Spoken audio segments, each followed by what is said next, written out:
Maximize Your Influence is your podcast for the latest persuasion, sales, and negotiation techniques. Our mission is to help you influence on command, anyone, anytime, anywhere. Your host is the author of Persuasion IQ, Laws of Charisma, and the best-selling book, Maximum Influence. Now, your host, Kurt Mortensen. Hey, here's a quick snippet from my podcast, Maximize Your Influence. Hope you enjoy. Subscribe at MaximizeYourInfluence.com. Saying things when we package things is a critical factor. In fact, every word you use will either attract or repel the person you talk to, whether it's an email, whether it's sales copy, whether it's a presentation. And most people don't even think about the words they say. They just tend to vomit on people and will say some things that actually repel their prospect. That's true. And the most basic concept of this is just the choice of the words that you're going to use. And that sounds really obvious, kind of like the whole be nice point in the Wooing Women article that we just talked about. But I've fallen into this trap many times where I get in the habit of using certain words when you're in the habit of giving a specific pitch, and bad words kind of creep in there. Not profanity, although that has been known to happen to me, but words that just don't have the persuasion punch that you need to have. What would be some of those, or what words should we try and avoid? Well, there's a long list depending on your profession, but some simple ones right at the front. We don't say contract or sign the contract. It's okay the paperwork, endorse this. I mean, sign the contract versus okay the paperwork, you can feel the difference between those. If they ask about the cancellation, it's the right of rescission. It's not, are you on commission? And we'll say, well, there's a fee built in for my services. It's not credit card, it's form of payment. You're not the most expensive, you're top of the line. You're not the cheapest, you're the most economical. And a lot of companies get phone calls, hey, I'm interested in your product. And the receptionist will say something like, great, let me transfer you to sales.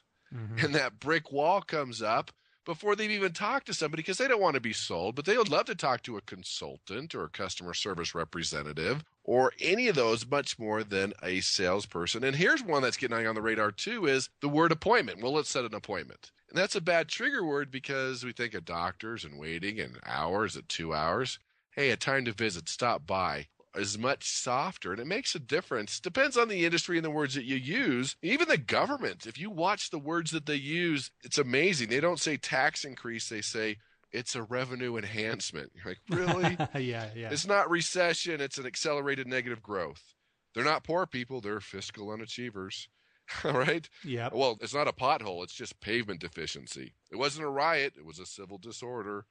And my favorite, what police use, well, we had to use some legal intervention, which means you've been shot by the police. Nice. Yeah. Here's to hoping that you don't get legal intervention in your life. I think, Kurt, you could use that stuff. You're talking about your own product and you're using the verbal packaging that you're talking about there.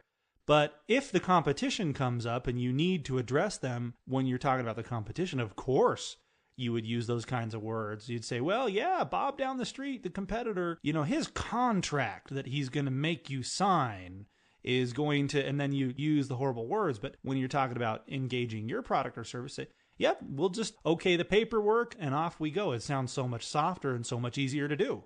Well, absolutely. Even the word but, which is a bad persuasive word because it negates everything in front of it. It's a great product because of this, and this, but you've negated all that. But if you want to talk about your product and negate some of the things that they're bringing up, you can use it strategically, whether it be for a competitor or yourself, if you're thinking it through and understand how the words work. The main thing here is every word that you use in communication across the board will attract or repel people. Yeah. So tell me about the rate of speech. We've gone from word choice to how fast you're speaking. When should we speak faster? When should we speak slower? How is that effectively used in persuasion? This is a hard one for people to grasp the rate because we're talking about the whole verbal picture here, the whole verbal packaging. Basically, when you look at charisma or any type of influence, and this is hard for people to understand, the faster you speak, the more persuasive you are. And people are like, well, that's like the proverbial fast-talking salesperson. When I'm talking about rate, you need to speed up and slow down and have your pauses, but I'm talking about the overall average rate.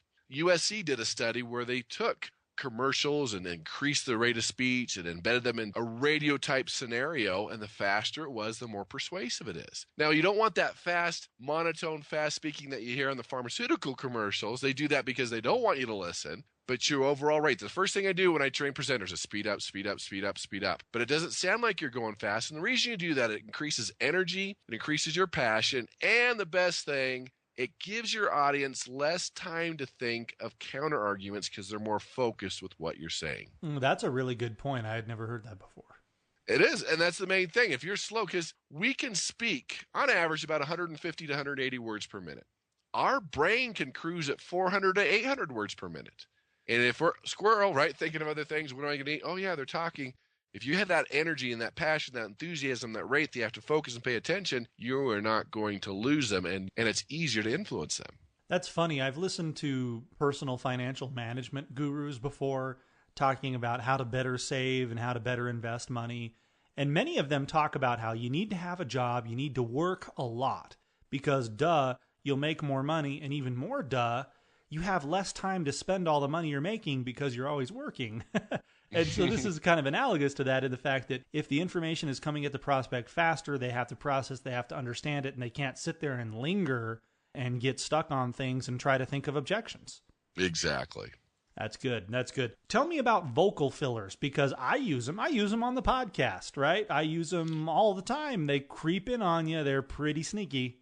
They are sneaky, and a few here and there, we all use them, not that big of a deal. But you've talked to people before, it's like a knife stabbing you. Every time the like, dude, okay, all of those can be vocal fillers. We have to be careful. And everyone underestimates how many vocal fillers they actually use, because it's the way your brain thinks. It thinks from segment to segment, and when there's a pause, when there's space, when there's silence, it's Most people have no idea that they're using them. Again, a few here and there, not a big deal, but I'm telling you, vocal fillers decrease your credibility and hurt your ability to influence. What about pitch and inflection? Pitch is a level of your voice frequency, and when you have a high pitch, you're judged as nervous, excited, or vulnerable. But a low pitch tends to show more strength and confidence and assurance. So lower voices are actually more credible. Some things we can fix, some things we can't, but a high pitch is not credible. We found study after study, lower the pitch, the more credible, the more trustworthy you become. And of course, inflection is when you alter the pitch or tone of your voice. And also, when you inflect up at the end of a sentence, it almost becomes a question.